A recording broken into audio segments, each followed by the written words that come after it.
What's up guys, today we are going over the Trilogy preset that I created for my Trilogy Nail That Tone part. There is a slight difference here with the cab. I did just rework the preset to work with a stock IR so I could share the preset a little bit easier, but it does sound very similar to what I use in that video, so you'll get to hear it. And I'm gonna try to go through the preset as fast as I can and not talk too much, just really hit on the important stuff. So we have a gate here. This is important because if you ever boosted a Marshall in real life or whatever and you use a real overdrive, obviously they get super noisy, so you definitely need to shut that up, you know. So you definitely want a gate. For drive, I use plus distortion. Now we have an EQ block where I'm taking out a little bit of the low end because I wanted to hit the amplifier just hard and aggressive, but with not too much low end because we wanted a kind of just bright aggressive tone. And for amp, I'm using the 1987X jumped. That particular amplifier is probably my favorite for the Yngwie type of sound. This is my 3-band EQ settings, maxing out the gain of course, which in my opinion is always crucial.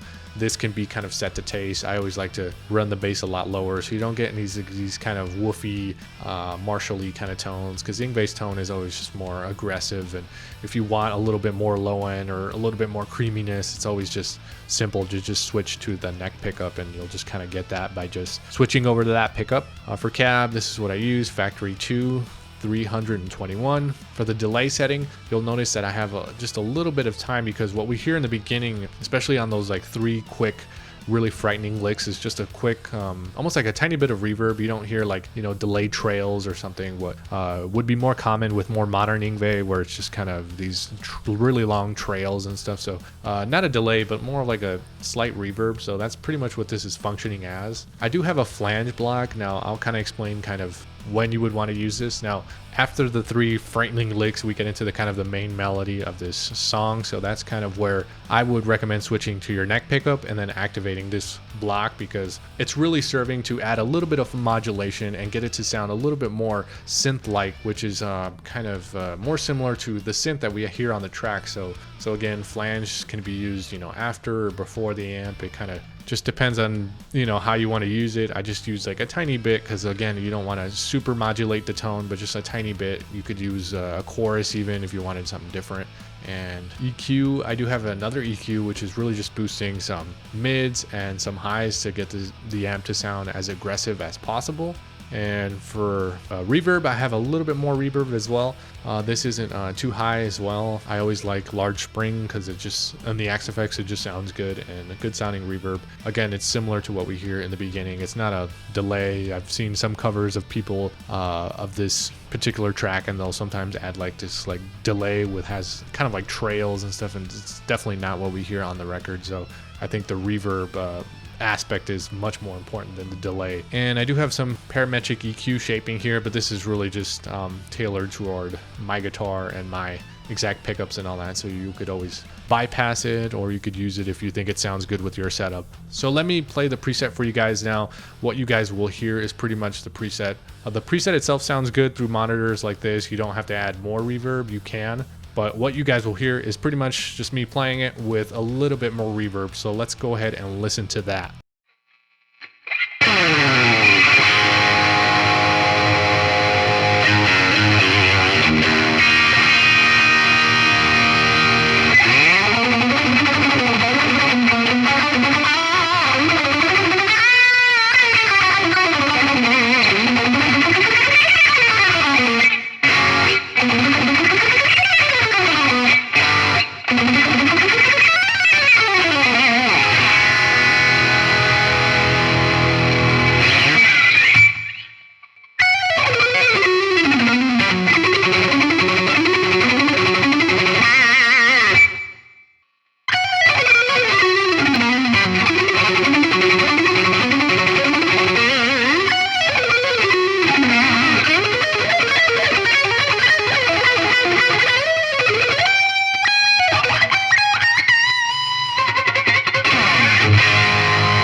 Now the important thing here is that you want to switch over to your neck pickup after you've played those 3 frightening licks, because the tone, in my opinion, I hear it get a little bit creamier and a little bit less aggressive. So for the main kind of melody, you want to switch over to that pickup and probably activate that flange just to get it to sound again a little bit more synthy. That's pretty much it. That's pretty much the preset. Nothing too special here, and it really just comes down to, do you have the chops? And I always like to stress the importance of finger tone and just making sure that you're playing this as accurately as possible. So anyway guys, that's pretty much the video. If you liked it, leave a like, comment, and consider subscribing. We release videos like these on a weekly basis, so hopefully guys, we will see you in the next video.